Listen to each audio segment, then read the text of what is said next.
AIIMS കേരളത്തിലെത്തുമെന്ന് കേന്ദ്രത്തിൽ നിന്ന് ഉറപ്പ് ലഭിച്ചതായി ആരോഗ്യമന്ത്രി കെ മുരളീധരൻ വെളിപ്പെടുത്തിയിരിക്കുന്നു. പക്ഷേ സ്ഥലം കേന്ദ്രം നിർദ്ദേശിക്കുമെന്ന് മന്ത്രി അറിയിച്ചതോടെ ആശങ്ക വീണ്ടും എത്തുകയാണ്. തിരുവനന്തപുരം, ആലപ്പുഴ, എറണാകുളം, കോഴിക്കോട്, കോട്ടയം, കാസർഗോഡ് തുടങ്ങി 10 സ്ഥലങ്ങളാണ് എയിംസിനായി സംസ്ഥാന സർക്കാർ കേന്ദ്ര ആരോഗ്യ മന്ത്രാലയത്തിന് മുൻപിൽ വെച്ചിട്ടുള്ളത്. ഇവയിൽ എവിടെയാണ് എയിംസ് വരിക? തീരുമാനം കേന്ദ്രത്തിന്റെ കയ്യിലാണ്. അതിനാൽ ഒരുപക്ഷെ ഔദ്യോഗിക അംഗീകാര നടപടികൾ ഇനിയും വൈകിയേക്കുമോ എന്ന ആശങ്ക ഉയരുന്നുണ്ട്. എയിംസ് വിഷയത്തിൽ കഴിഞ്ഞ 1.5 പതിറ്റാണ്ടോളമായി അത്രയേറെ കബളിപ്പിക്കലുകൾ അനുഭവിക്കുകയാണ് സംസ്ഥാനം. ഏതായാലും സ്ഥലം കേന്ദ്രം നിർദ്ദേശിക്കുമെന്ന് പറഞ്ഞു കഴിഞ്ഞ സ്ഥിതിക്ക് മറ്റു നടപടികൾ തുടങ്ങുകയാണ് ആരോഗ്യവകുപ്പ്. സംസ്ഥാനത്തിന്റെ പൊതുജനാരോഗ്യ വികസനത്തിനുള്ള ഒരു ഉപാധി എന്നതിലുപരി കൃത്യമായ രാഷ്ട്രീയ ചേരിതിരിവുകളും പോർവിളികളും എയിംസിന്റെ പേരിൽ നാം പലപ്പോഴായി കണ്ടുകഴിഞ്ഞു. ഈ വിഷയമാണ് ഇന്നത്തെ സ്പോട്ട്ലൈറ്റ് പരിശോധിക്കുന്നത്. കേരളത്തിൽ എയിംസ് എത്തും, പക്ഷേ എന്ന്, എവിടെ? ഇന്ത്യയിലെ ഏറ്റവും മികച്ചതും മുൻനിരയിലുള്ളതുമായ സർക്കാർ മെഡിക്കൽ കോളേജുകളുടെയും ആശുപത്രികളുടെയും ഒരു ശൃംഖലയാണ് all India institute of medical sciences എന്ന എയിംസ്. കേന്ദ്ര ആരോഗ്യ കുടുംബക്ഷേമ മന്ത്രാലയത്തിന് കീഴിൽ സ്വയംഭരണാധികാരത്തോടെയാണ് ഇവ പ്രവർത്തിക്കുന്നത്.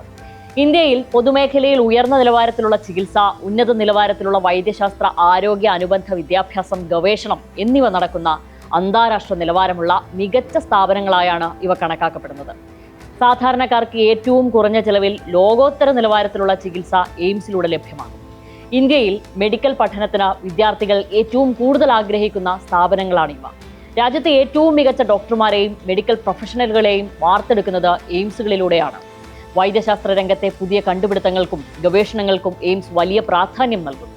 ഇന്ത്യയിലെ ആദ്യത്തെ എയിംസ് 1956 ഡൽഹിയിൽ സ്ഥാപിതമായി. 2003 കേന്ദ്ര സർക്കാർ പ്രധാനമന്ത്രി സ്വാസ്ഥ്യ സുരക്ഷാ യോജന പദ്ധതി പ്രകാരം ഇന്ത്യയിലെ ആരോഗ്യ സേവനങ്ങളുടെ ലഭ്യതയിലെ പ്രാദേശിക അസന്തുലിതാവസ്ഥ പരിഹരിക്കുക എന്നതാണ് എയിംസിന്റെ ലക്ഷ്യമെന്ന് നിർവചിക്കപ്പെട്ടു. ഇപ്പോൾ ഇന്ത്യയിൽ ആകെ 25 എയിംസുകളാണ് അംഗീകരിക്കപ്പെട്ടിട്ടുള്ളത്. ഇതിൽ 20 എണ്ണം പൂർണ്ണമായും പ്രവർത്തന സജ്ജമാണ്. ബാക്കിയുള്ള 5 സ്ഥാപനങ്ങൾ നിർമ്മാണഘട്ടത്തിലോ മറ്റ് പ്രാരംഭഘട്ടങ്ങളിലോ ആണുള്ളത്. 2014 ഇന്ത്യയിൽ വെറും 8 എയിംസുകൾ മാത്രമേ ഉണ്ടായിരുന്നുള്ളൂ. ഉത്തർപ്രദേശ് പോലുള്ള ചില സംസ്ഥാനങ്ങളിൽ ഒന്നിലധികം എയിംസുകൾ വന്നിട്ടും കേരളം നാളിതുവരെയും അവഗണിക്കപ്പെട്ടു.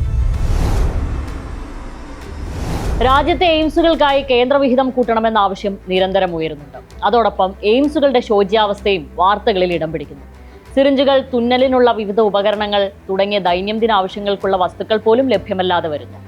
മേക്ക് ഇൻ ഇന്ത്യ ഉൽപ്പന്നങ്ങൾക്ക് മുൻഗണന നൽകുന്നതിനായി സംഭരണം ഗവൺമെന്റ് പോർട്ടലിലേക്ക് മാറിയതിനു ശേഷം നിലവിലുണ്ടായിരുന്ന കാലതാമസം കൂടുതലാവുകയും എല്ലാ മാസവും 6 ദിവസം വരെ ഹൃദയ ശസ്ത്രക്രിയകൾ പോലും മാറ്റിവെക്കുകയോ റദ്ദാക്കുകയോ ചെയ്യേണ്ടി വരുന്നതായുള്ള പരാതികളും ഉയർന്നിരുന്നു. കൂടുതൽ വ്യക്തമാക്കിയാൽ, മേക്ക് ഇൻ ഇന്ത്യ വസ്തുക്കൾ മാത്രമേ വാങ്ങാവൂ എന്ന് നിഷ്കർഷിച്ച് ചില നിർണായക ഇനങ്ങൾക്കുള്ള ലേലത്തിൽ പങ്കെടുക്കുന്നതിൽ നിന്ന് അന്താരാഷ്ട്ര കമ്പനികളെ വിലക്കിയത് ഇപ്പോഴും പ്രതിസന്ധി സൃഷ്ടിക്കുന്നുണ്ട്. എയിംസ് പോലുള്ള സ്ഥാപനങ്ങളിൽ ജോലി ചെയ്യാനും പഠിക്കാനും തയ്യാറാകുന്നവരുടെ എണ്ണം കുറയുന്നുവെന്ന കണക്കുകളും പുറത്തു വന്നിട്ടുണ്ട്. അസിസ്റ്റന്റ് പ്രൊഫസർമാരായി ചേരുന്നവരിലെ ഏകദേശം 30% പേർ മാത്രമേ ഡിപ്പാർട്ട്മെന്റ് തലവനാകാൻ വേണ്ടത്ര കാലം തുടരുന്നുള്ളൂ. 2023-നും 2025-നും ഇടയിൽ വകുപ്പ് മേധാവി തലത്തിലുള്ള 15 മുതിർന്ന ഡോക്ടർമാർ സ്വയം വിരമിച്ചു. അവരിൽ 13 പേർ സ്വകാര്യ ആശുപത്രികളിലേക്കാണ് പോയത്.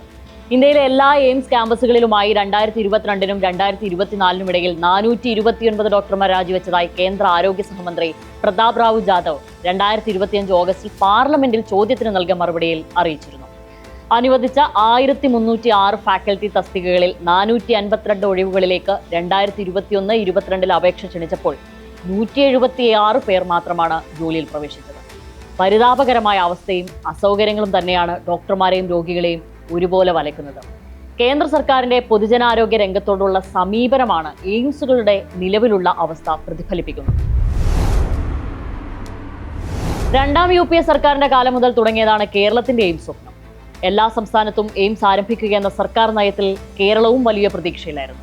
പിന്നീട് സർക്കാരുകൾ മാറി മാറി വന്നു, വാഗ്ദാനങ്ങൾ വീണ്ടും എത്തി. എയിംസ് എന്നത് തിരഞ്ഞെടുപ്പ് കാലത്ത് കേൾക്കാവുന്ന രാഷ്ട്രീയ പ്രസംഗമായി മാറി. തിരുവനന്തപുരം മുതൽ കാസർഗോഡ് വരെയുള്ള പല പേരുകൾ അതിനിടെ ഉയർന്നു കേട്ടു. പ്രാദേശിക താൽപര്യങ്ങൾ വെച്ച് എംപിമാരും ജനപ്രതിനിധികളും വാഗ്ദാന പെരുമ്പറ കൂട്ടി. ചിലയിടത്ത് സമരം, ചിലയിടത്ത് ആക്ഷൻ കമ്മിറ്റികൾ, മറ്റു ചിലയിടങ്ങളിൽ എയിംസിന്റെ പേരിലുള്ള തകൃതിയായ ഭൂമി വിൽപ്പന തുടങ്ങിയവ കേരളം കണ്ടു. തൃശൂർ MP സുരേഷ് ഗോപി കേന്ദ്രമന്ത്രിയായി തിരഞ്ഞെടുക്കപ്പെട്ട ആദ്യമായി കേരളത്തിലെത്തിയപ്പോൾ കോഴിക്കോട് നടത്തിയ പ്രസ്താവനകളും വിവാദങ്ങൾ ക്ഷണിച്ചു വരുത്തിയിരുന്നു. പിന്നീട് ഈ വർഷം തുടക്കം എയിംസ് വരുമെന്ന് ആരും പറഞ്ഞിട്ടില്ലല്ലോ എന്ന് കേന്ദ്ര സഹമന്ത്രി സുരേഷ് ഗോപി പറഞ്ഞതും കഴിഞ്ഞ ജനുവരിയിൽ തൃപ്പൂണിത്തുറയിലെ പൊതുവേദിയിൽ അധിക്ഷേപ പരാമർശവുമായി സുരേഷ് ഗോപി രംഗത്ത് വന്നതും വിവാദമായി.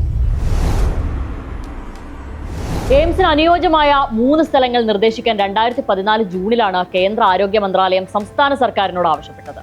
കോഴിക്കോട് ജില്ലയിലെ കിനാലൂരിൽ 154.43 ഏക്കർ, കോട്ടയം മെഡിക്കൽ കോളേജിനോട് ചേർന്നുള്ള സ്ഥലങ്ങളും ആർപ്പുക്കര, അതിരമ്പുഴ ബ്ലോക്കുകളിലായുള്ള 194.85 ഏക്കർ, തിരുവനന്തപുരം നെട്ടുകാൽത്തേരി തുറന്ന ജയിലിന് സമീപത്തെ 263.45 ഏക്കർ, എറണാകുളം തൃക്കാക്കര നോർത്ത് വില്ലേജിലെ 123.5 ഏക്കർ തുടങ്ങിയ സ്ഥലങ്ങൾ കണ്ടെത്തി കേന്ദ്രത്തെ അറിയിച്ചു. തുടർന്ന് 2015 ജൂലൈയിൽ കേരളം ഉൾപ്പെടെയുള്ള സംസ്ഥാനങ്ങളിൽ എയിംസ് സ്ഥാപിക്കുന്ന കാര്യം പരിഗണനയിലുണ്ടെന്ന് കേന്ദ്ര സർക്കാർ പാർലമെന്റിൽ വ്യക്തമാക്കിയിരുന്നു. എന്നാൽ 2017 തുടർന്നുള്ള വർഷങ്ങളിലോ നടന്ന ബജറ്റുകളിൽ കേരളത്തിലെ എയിംസ് പ്രഖ്യാപനം എത്തിയില്ല. 2017 തമിഴ്നാട് ഉൾപ്പെടെ പല സംസ്ഥാനങ്ങളിലും എയിംസ് പ്രഖ്യാപിച്ചിരുന്നുവെങ്കിലും ആ പട്ടികയിലും കേരളം ഉൾപ്പെട്ടില്ല. തുടർന്നുള്ള വർഷങ്ങളിലും സംസ്ഥാന സർക്കാർ എയിംസിനായി നിരന്തരം സമ്മർദ്ദം ചെലുത്തിക്കൊണ്ടിരുന്നു. 2021 കോഴിക്കോട് കിനാലൂരിൽ KSIDCയുടെ ഉടമസ്ഥതയിലുള്ള സ്ഥലം എയിംസിനായി വിട്ടു നൽകാമെന്ന് സംസ്ഥാന മന്ത്രിസഭ കേന്ദ്രത്തെ അറിയിച്ചെങ്കിലും ഫലമുണ്ടായില്ല. കേരളത്തിൽ എയിംസ് സ്ഥാപിക്കുന്നത് പരിഗണിക്കുമെന്ന് കേന്ദ്ര ആരോഗ്യ കുടുംബക്ഷേമ മന്ത്രി 2025 മൺസൂൺ സമ്മേളനത്തിൽ രാജ്യസഭയിൽ ഉറപ്പ് നൽകിയിരുന്നു. എന്നാൽ പിന്നീട് കാര്യമായ നടപടികൾ ഉണ്ടായില്ല.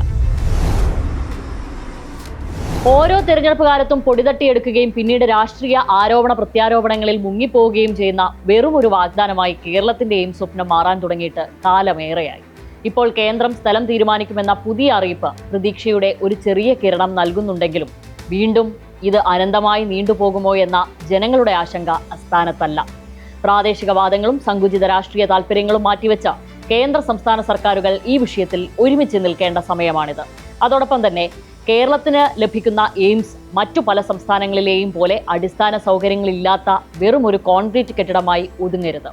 നിലവിൽ രാജ്യത്തെ മറ്റ് എയിംസുകൾ നേരിടുന്ന ഡോക്ടർമാരുടെ ലഭ്യതക്കുറവും ജീവൻ രക്ഷാ ഉപകരണങ്ങളുടെ അപര്യാപ്തതയും കേരളത്തിലെ എയിംസിനെ ബാധിക്കാതിരിക്കാൻ തുടക്കം മുതലേ കൃത്യമായ മുന്നൊരുക്കങ്ങളും കേന്ദ്ര സർക്കാരിലുള്ള സമ്മർദ്ദങ്ങളും ഉണ്ടാകേണ്ടതുണ്ട്. ഇതോടുകൂടി ഇന്നത്തെ സ്പോട്ട്ലൈറ്റ് സമാപിക്കുന്നു. നാളെ മറ്റൊരു വിഷയവുമായി വീണ്ടും എത്തും.